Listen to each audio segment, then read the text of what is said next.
For those of us who, track the energetic shifts through the year, the summer solstice Mm, is always such a potent moment, isn't it? absolutely. It often feels like it hints at these really ancient Yeah, connections. it's almost like there's a memory or maybe a kind of magic just embedded right in the air, like a whisper from ages past. Mm. Well, today we're taking a deep dive into that exact feeling. We're focusing specifically on the summer solstice for June 2025. And we've got a really interesting mix of sources for this one. We really do. We brought together an astrological forecast from Tarot by High C and also this very moving narrative piece called The Longest Light, Solstice and Soul's Return, which is also from High C. A great combination. Yeah. So our mission today is to really unpack what this particular solstice might mean for you personally and maybe collectively too. Right. Blending the stars with the story. Exactly. We'll mix those celestial forecasts with this timeless story about inner knowing and connection. So yeah, get ready for a journey into the longest light. That's good. Okay, so let's unpack this. The astrological landscape for June 20th, 2025. It seems to kick off with energy that encourages, well, taking action on goals, asserting our unique selves. That initial outward push. But then right away, there's this twist, a potential hit to energy levels, almost a fogginess that can settle over ambitions. Yeah, that's a key point right at the start. It feels like having your foot on the gas, but the road ahead is just a bit blurry. You might feel confused about the best path, or maybe even struggle to know what you truly need or want. Right. So what's the key to navigating that, this kind of drive to act, mixed with this subtle confusion? Well, what's fascinating here is how quickly the focus actually shifts. It goes from that outward ambition to this really powerful pull inward. Uh, Because tonight, on June 20th itself, the sun moves into Cancer. And that just completely changes the energetic emphasis for everyone. right, the solstice moment itself. Exactly. And this new Cancer energy, it encourages us to seek out comfort, security, emotional connection, Mm. family nurturing. It's a powerful invitation to really lean into those themes of care and connection.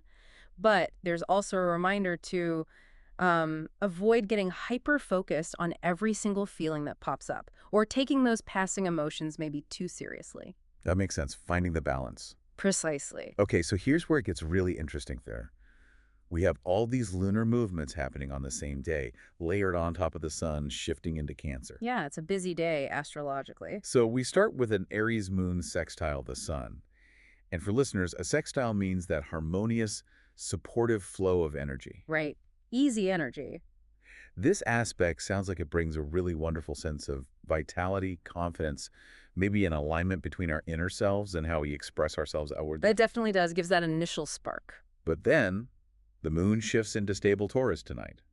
And then the Taurus moon immediately forms a trine, another really supportive, easy connection with Mars and Jupiter. That's significant. So, for someone navigating this solstice, how do these fast-moving lunar energies kind of tie into that bigger picture? How do they impact things?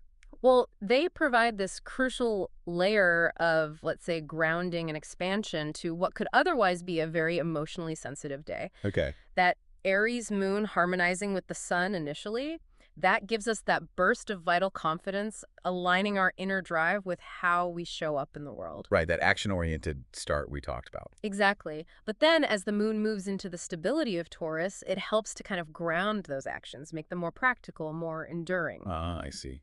Brings it down to earth a bit. Precisely. And then the trine to Mars and Jupiter that significantly expands our sense of abundance and well-being. It gives this feeling of easy growth, good fortune, almost. Wow, okay. So you have this really dynamic interplay.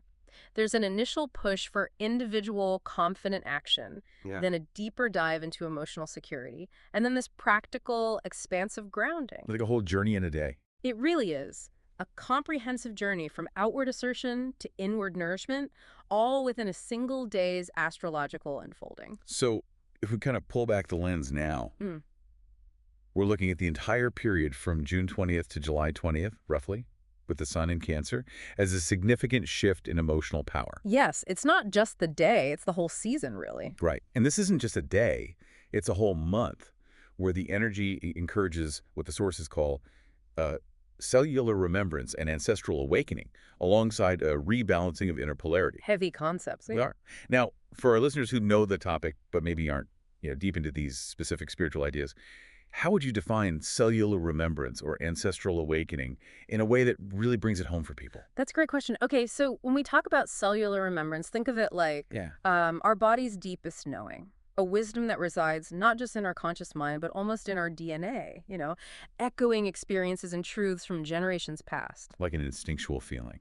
Sort of, yeah, but maybe even deeper. And ancestral awakening is tied to that. It's that deep reconnection to the lineage, the wisdom that flows through us, bringing forward lessons and strengths that might feel inherent or intuitively known. Okay, I get that. It feels like a profound reorientation. It is. Now, looking at the specific astrological aspects that define the energy of this entire solstice month, we have the Sun conjunct Jupiter and sextile Mars. Which sounds pretty positive, Yeah. right? Optimism, action. It certainly supports optimism, risk-taking, enthusiasm, absolutely. But, and this is critical, it's also square Saturn and Neptune. Ah, the square. Tension. Exactly. A square aspect, unlike a trine or sextile, creates tension or challenge. It demands conscious effort to integrate. So this raises that important question then. Hmm. How do we balance that expansion, that optimism from Jupiter, with the caution or maybe confusion from Saturn and Neptune? That's the core challenge of this period. The sources really emphasize not moving too far, too fast, or crucially, too unconsciously. Right. Awareness is key. Absolutely. It's about remaining deeply aware of the significance of the times we are moving through, both physically and spiritually, individually and collectively. Yeah, absolutely. And it's this reorientation that seems to lead to such profound shifts, isn't it? Mm-hmm. The source describes it so beautifully.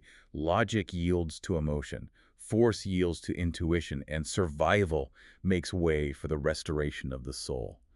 Wow, Powerful phrasing. it really is. And it talks about spiritual armor woven through softness, which is such an evocative phrase. It feels like this solstice period really encourages us to embrace that, well, seemingly paradoxical idea of finding strength in vulnerability. Exactly. That's a central theme. The core themes that seem to emerge are things like home, family, security, reflection, intuition, nostalgia, and definitely emotional sensitivity. All classic Cancerian themes amplified. And it suggests that being warm and vulnerable can be one of the greatest acts of healthy defiance we can make. I love that. Given the energies we just discussed, how can listeners actually put that into practice this month, especially when maybe navigating increased sensitivity? Yeah, that's where the practical application comes in, right? Mm-hmm. This solstice is really emphasizing a kind of surrender to emotional intelligence, a shift in how we even define resilience. Okay. It's an invitation to lean into our compassionate side and find power in our collective connection, in our shared humanity. So practically speaking. You can practice this by intentionally hunkering down maybe with the people you hold closest, consciously allowing yourself to feel deeply, and maybe reminding them how much they mean to you. Simple acts of connection. Right. Nurturing those bonds. Exactly. And Yeah. yes, people may be more empathic and nurturing, but also potentially more sensitive and moody. So it's really about being patient with yourself and with others as you collectively sort of yield to these deeper truths. Okay. That makes sense. Leaning in gently. This whole picture, it paints such a vivid scene, doesn't it? That feeling of shared, unspoken knowing. It truly resonates. It does. Let's shift now to the longest light, that narrative piece that really brings these themes alive. Okay. The story. Yeah. It opens in that hush before dawn on the longest day with a woman named Ilin. She's standing barefoot on cool grass, the mist curling around her ankles like living memory. Wow. Beautiful imagery. Isn't it? She's waiting at an ancient and patient stone circle. And the story beautifully embodies some of those astrological themes we just discussed. For instance, Jupiter is described clinging bright and defiant to the horizon. A perfect echo of that hopeful, expansive Jupiter energy we mentioned. Yeah. Exactly. It's really powerful storytelling. It makes the abstract concepts so much more concrete, more felt. Totally. And Ellen's internal experience is described as her heart beating heavily like an old drum, feeling a cellular remembering deep in her marrow. There's that phrase again. Yeah, the blood of the ancestors stirs within her, carrying stories of storms weathered and fires kept alight. See, that directly illustrates that theme of ancestral awakening we discussed. It shows it not as some intellectual concept, but as a visceral felt experience. Something in the body. Right. And around her, others start to gather. The narrative paints them as cloaked figures with faces lined by grief and tenderness, warriors in soft linen, mothers with salt-rimmed eyes, lovers clasping hands too tightly. Such evocative descriptions. And the striking part for me is that not a word was spoken. None were needed. Each had felt the summons in their own way. It's just this profound sense of shared understanding, a collective response to an inner pull. A silent communion. Yeah. And the narrative keeps reinforcing that the solstice was different, that the stars had told them so. It draws these direct parallels to the very astrological details we were just talking about. How so? Well, the sun rising with Jupiter promising growth and light of reckless hope.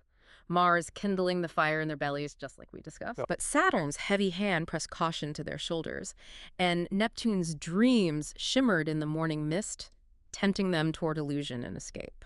Wow.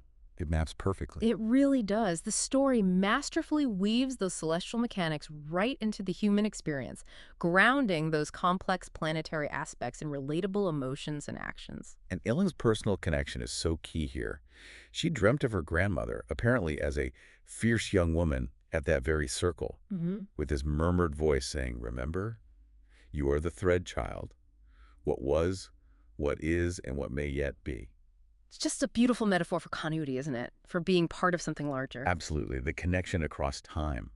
Then, as the first arc of sunlight crowns the stones, Ellen and the others, they raise their hands. And the text describes it not in conquest, but in communion. A gesture of offering hearts bare, wounds visible, a fragile defiance forged not in battle, but in tenderness. The core message seems so clear. It was not the time for force, but for feeling. Precisely. And this is where the narrative really just underscores that astrological shift in emotional power we talked about. It reinforces that whole idea of spiritual armor woven through softness. Yeah, that phrase again.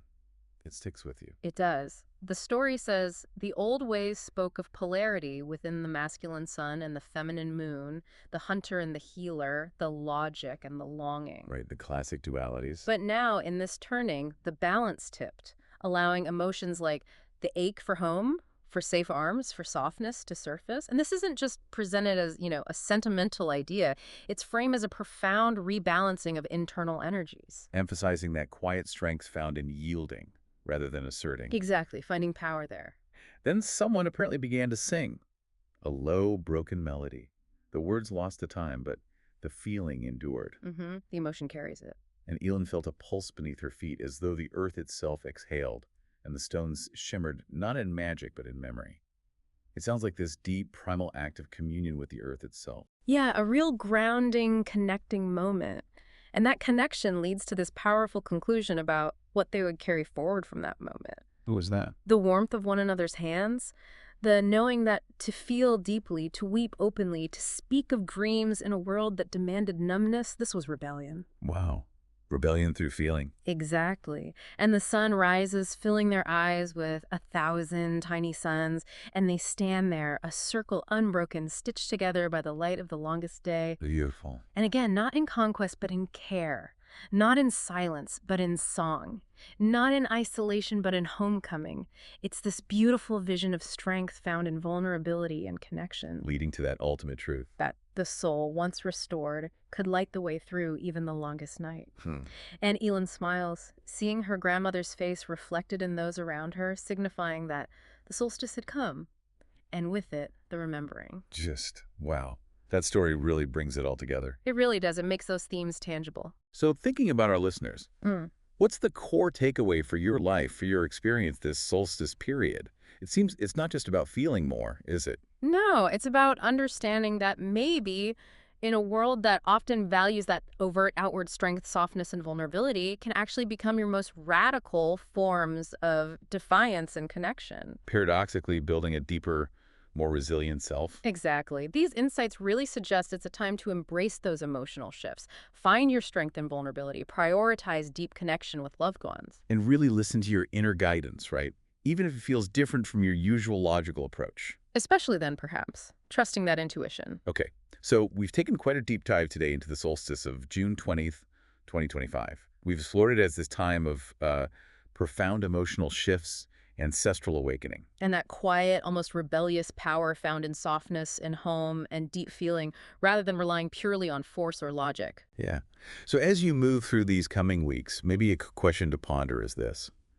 In a world that often demands resilience and outward strength, what might be the true rebellious power in fully allowing yourself to feel Mm. and to reconnect with what truly nurtures your soul. Maybe even remembering truths that run deeper than your conscious thought. That's a great closing thought. Yeah.